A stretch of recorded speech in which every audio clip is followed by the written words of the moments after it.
tell me what the conditions were that existed so that in 1981 you could start such a war? The people had been completely disillusioned politically. They had no hope of any correction of their problems through the system as it was, and their only hope was through armed struggle. And then when we came and offered them the option, they were willing to support it, willing and eager to support it.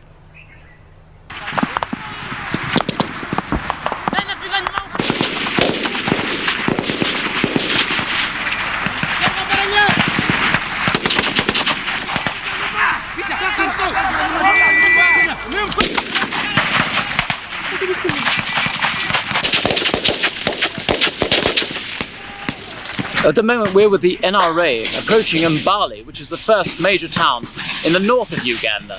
The NRA secured Tororo just south of here, about 12 miles, and we're now walking along the road, or as you can see we've stopped. We're about to try and take a bridge just lying ahead of us. The NRA have been advancing for the past half hour with a heavy firefight. So far we haven't come across any enemy. They appear to be retreating to the town of Mbale, which apparently has been totally run over. He was killed by a machine gun while he was withdrawing. And where was he withdrawing from? From our fire. Where were you firing from? Which place? I really don't know the area, but it's about how many kilometers is it from Mbale? It's about 12 kilometers from Mbale. Where are you advancing to now? We are advancing to Mbale. And are you finding much resistance? Not really. Not really. Are they fighting very well or not very well? Not actually. These people are only running away. They had not yet got enough fire to beat them up. So if they're running away, why this afternoon was there this big battle? It was not actually a big battle compared to what we have been fighting. Let's say in Kampala and areas like Masindi and so on. This has just been a simple battle. Do you think there are many more battles ahead of you? I really doubt. You think that after Mbale falls, that... Yeah. I think these people will start running away. Thank you. And could you describe the behaviour of the UNLA during their retreat? For instance, what happened at Mbale a few weeks back? Oh, they murdered a lot of people. It is estimated they murdered about 300 people. Indiscriminately, children, women, men. And they didn't even bury them as usual. They left them lying in the streets. So it was another horror story. Why are they doing this, do you think? I have no idea. It's their mentality. I have no idea. I cannot see any rationale behind what they are doing. Because it does not do them any good. It can't stop the war. So I really don't know why they are doing what they are doing. I think it may be because of primitive leadership. Fellows who are primitive. Intellectually, and who may think that maybe by killing they would frighten the population, or maybe just outright revenge, thinking that since you don't support us, we kill you in revenge. Now, could you tell me what makes the National Resistance Army so different from the UNLA? I mean, we've seen various things in the streets, roadblocks and so on, for instance. Could you tell me what is it that makes it so different? The ideas of the leaders, which are in unison with the interests of the population. I think that's what makes the difference. And if the leaders had wrong ideas, if we had wrong ideas, the NRA would be as bad as all the previous armies. And perhaps could you tell me about the code of conduct of your men, how they behave differently towards the population? What makes them different, and why do the people see them as being a different sort of army? Well, the code of conduct, we're the ones who drew it up. It's simply tells soldiers what to do and what not to do, that's all.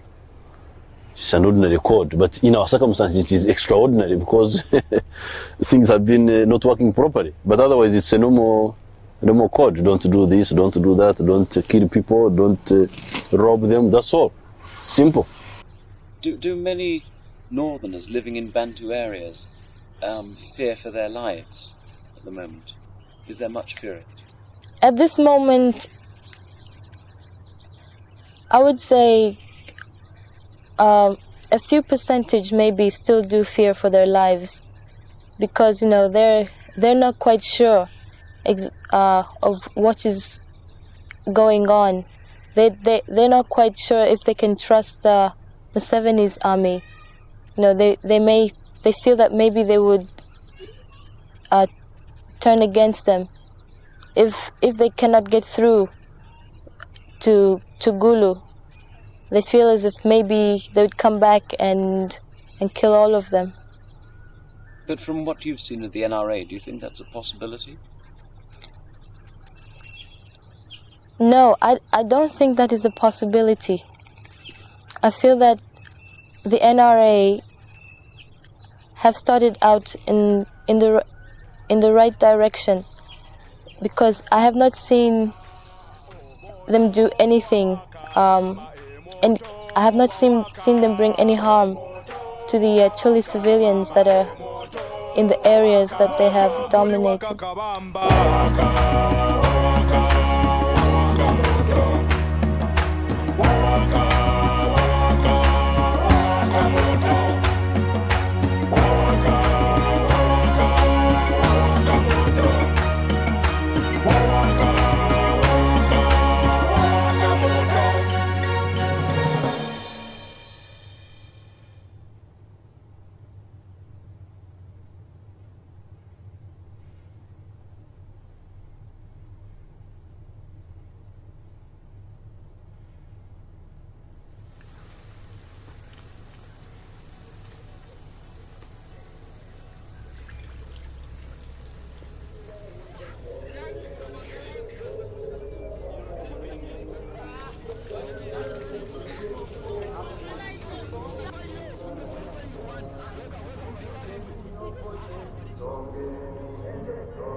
Is that what you think Mr. Museveni wants? You think he wants a job in this government?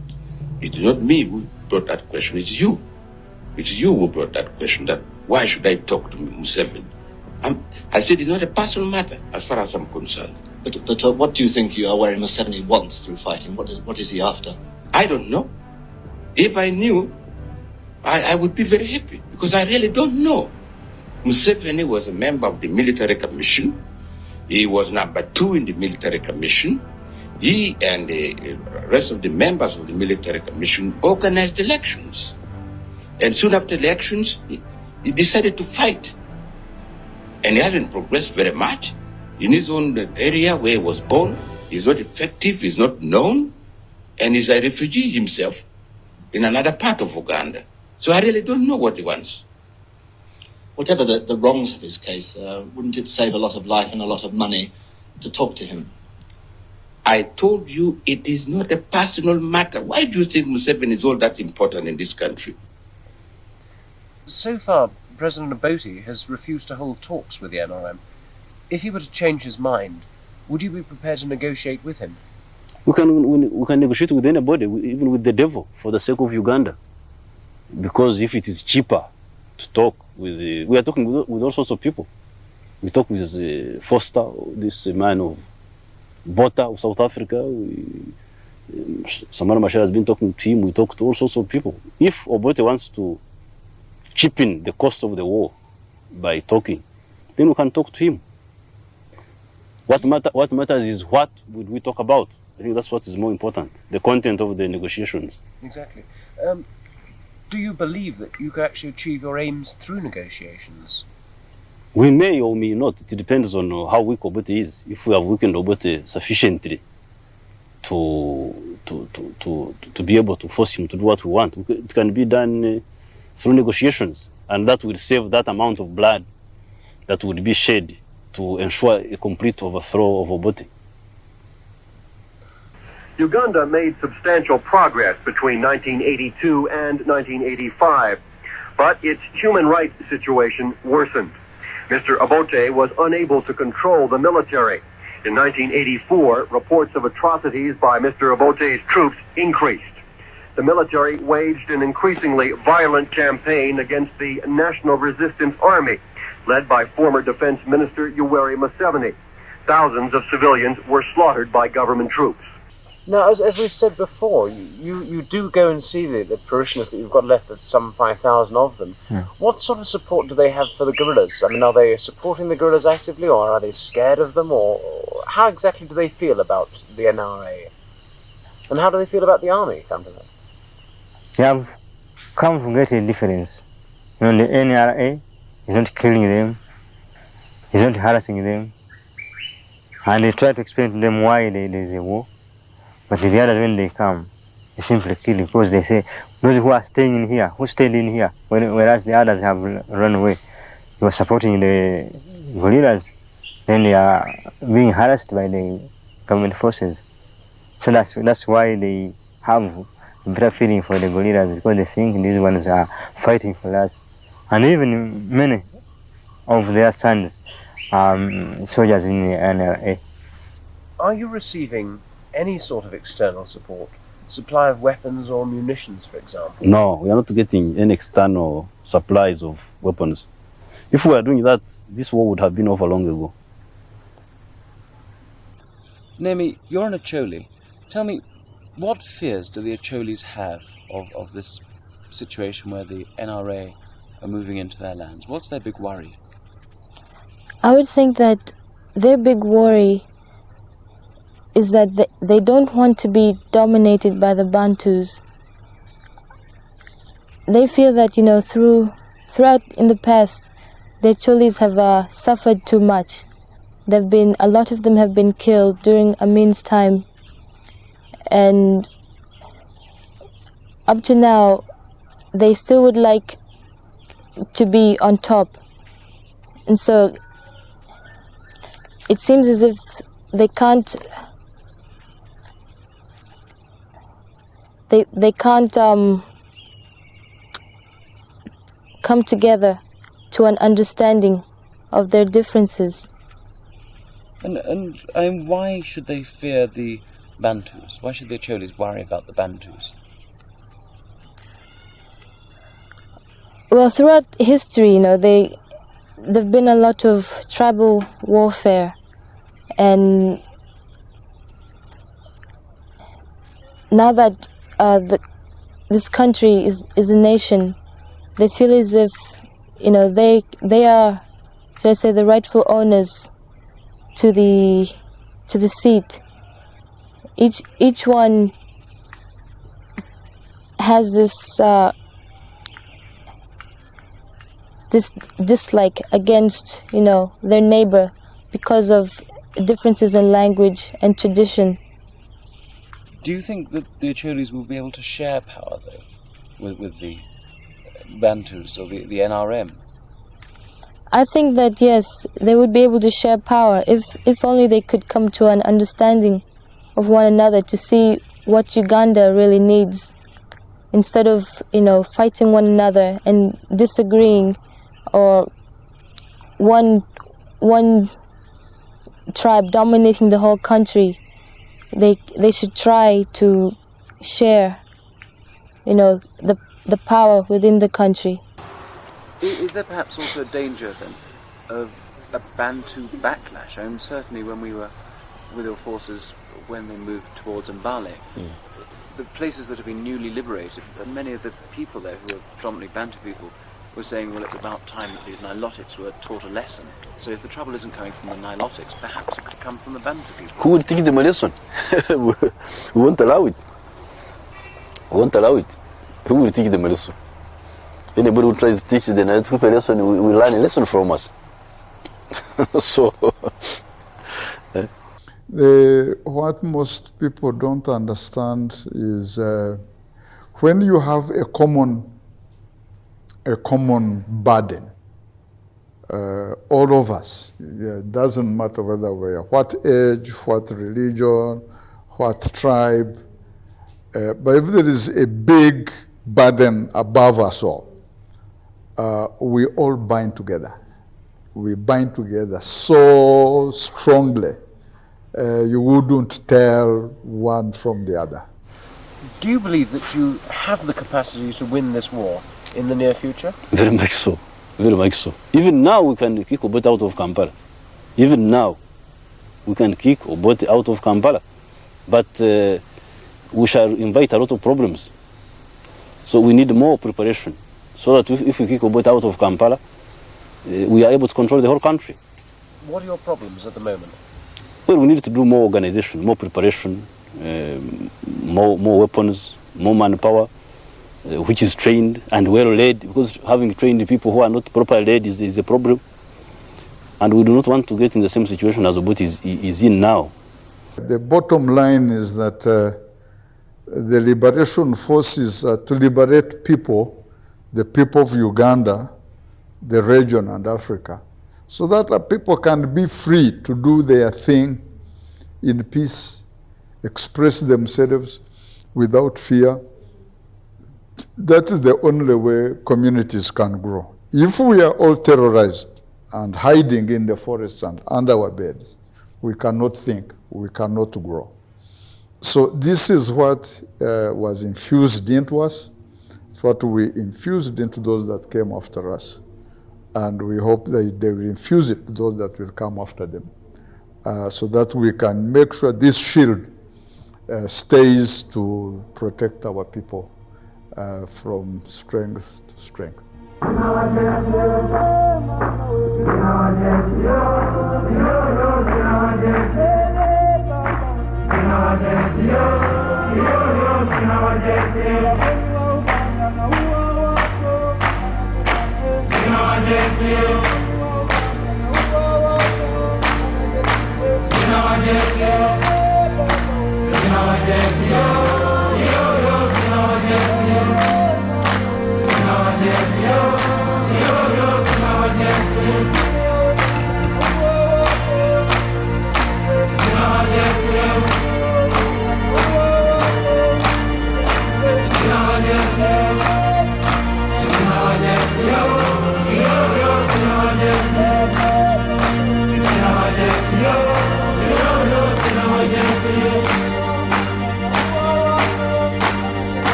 Kampala was a very, very interesting story because I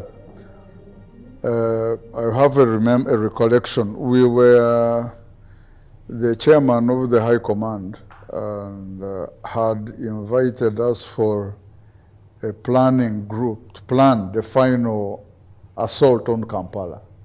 But before we could conclude, we were getting information that the troops were already hitting Busega. But the troops actually did not hit Busega out of indiscipline. The enemy was running away. So the battlefield commander was saying, if they have run, then we must cover this. So we were forced to quickly disperse, and then get on to the capture of Kampala. January 1986, I cannot forget. I had just finished my undergrad at Makerere University, and I was teaching assistant, and I was leaving off campus. I was teaching assistant at Makerere, but I was living off campus. And the news kept coming in that this group of soldiers are getting closer and closer. So you would go to work not knowing whether you would spend the whole day there. You'd just be prepared. Just in case it gets really hot, you prepare to run. And the day that they did enter, I didn't go to work because we could hear the fire it was very close. It was very close. So we stayed at home, and very soon we began to hear excitement in the street. First of all, there was a lot of shooting. Shooting, which was frightening. So we stayed in the home. I was living with some family, and then we had excitement and and people in the streets, and jubilating, and Oh my! So we peeped out of the window, and so these really young people, so skinny and so dark. And what I remember, what the picture I still remember, because I was living not far from Wandege, there was this line of young people walking with long guns. Some guns were heavier than they could carry, and they were wearing shirts. Yes, one arm out, and they looked so weird, but they looked so happy. So of course we joined the excitement. We go, this is NRA, they have liberated Kampala. I mean, it was a party on the streets. I, Yoweri Kaguta Museveni, do solemnly swear that I will well and truly exercise the functions of the High Office of the President of the Republic of Uganda, that I will bear true faith and allegiance to the Republic of Uganda, and that I will preserve and defend the Constitution, and that I will do right to all manner of people, so help me God.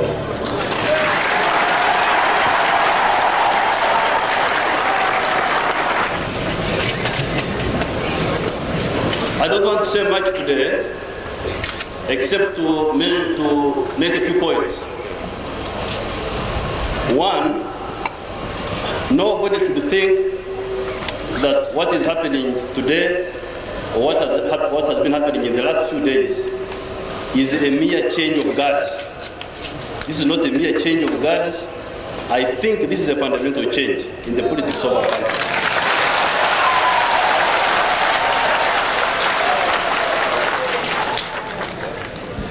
Because in Africa we have seen so much change that change has become meaningless.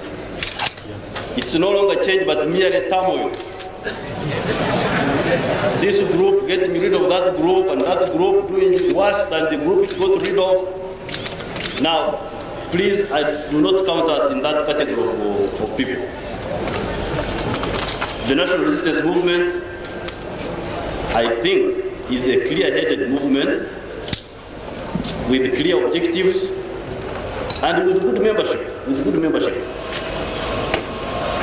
Of course, we may have some bad elements even among us, because we are part and parcel of the society of Uganda as it is. And in that way, you may not be able to completely guard against infiltration by the wrong elements.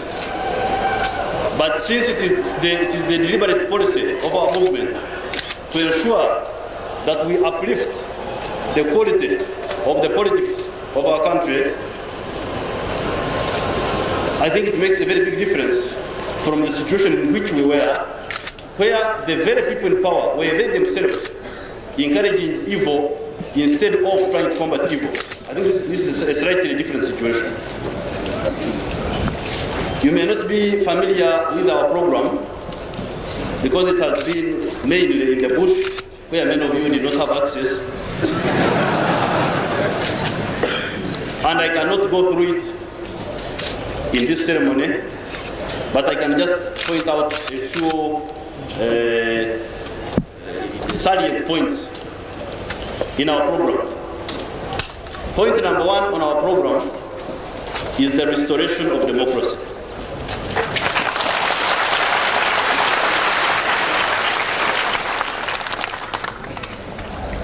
The people of Africa, the people of Uganda, are entitled to democratic government. It is not a favor from any regime. It is the right of Africa to have democratic government all over the place. The people should be able to hire and fire any government. The sovereign people in the land must be the population, not the government. The government should not be the masters, but the servants of the population.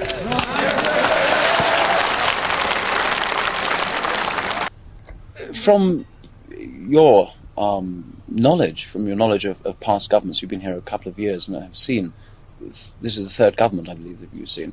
In your estimation, will this government last? Has it got a chance of staying in power for more than a few months? it is always difficult to predict the longevity of governments, particularly in difficult countries such as in Africa. But I think undeniably there is a new atmosphere here, which we've experienced in Kampala. There is a new optimism which I have not experienced in the 2 years I've been here, and therefore I think, from my personal experience, this government stands a much better chance of achieving its goals. When you say there's a new atmosphere here, specifically, how do you mean? What has really changed on the ground? I think one specific reason must be that before Uganda has suffered from an army, if it could be described as an army, that was unruly, ill-disciplined, and possibly not under the full control of previous governments. And it was a group of armed men who would go around causing tremendous problems for the civilian population. What we have noticed now in these last few weeks is this relationship with the present army is much different. People no longer walk in fear of seeing armed men in uniform. President Museveni, can you tell me what's the situation regarding the NRA's advance into the north of Uganda against the UNLA? Yesterday our forces captured the town of Soroti after some heavy fighting the previous day. Now they are some miles northwest of Soroti. On the western side, our forces are near Karuma. We have not taken the bridge itself. We have not even made an attempt to take the bridge yet by assault, but we are just softening them with artillery. But further west we have reached the River Nile. So, I mean, in many ways, recently people have been starting to say that this is a tribal war of Bantus against Nilotics. What do you say to people that say that? That wouldn't be tribal in the first place. Maybe you would say it would be linguistic. It can't be tribal because these tribes which they call Bantu tribes are numerous, and so are the ones which they call Nilotic tribes. So it wouldn't be tribal even then. But is it a linguistic conflict? It certainly isn't. Because you find on our side, for instance, there are many commanders from the north of Uganda who are fighting with us now, apart from the ordinary people. Most of the people who are coming back here, how do they feel about this NRA government? They are in appreciation, in fact. They are appreciating. They are happy. Is it better than the UNLA? Very much. Very much. Otherwise, they wouldn't be coming back. Were you here during the UNLA's time? No, I was in Mubende. But from the stories you've heard from these people, what was it like? They destroyed almost everybody. They destroyed life and property. Why were they doing that? We don't know. I can't tell. Do you think it was because they came from the north, or? Not because of that, no.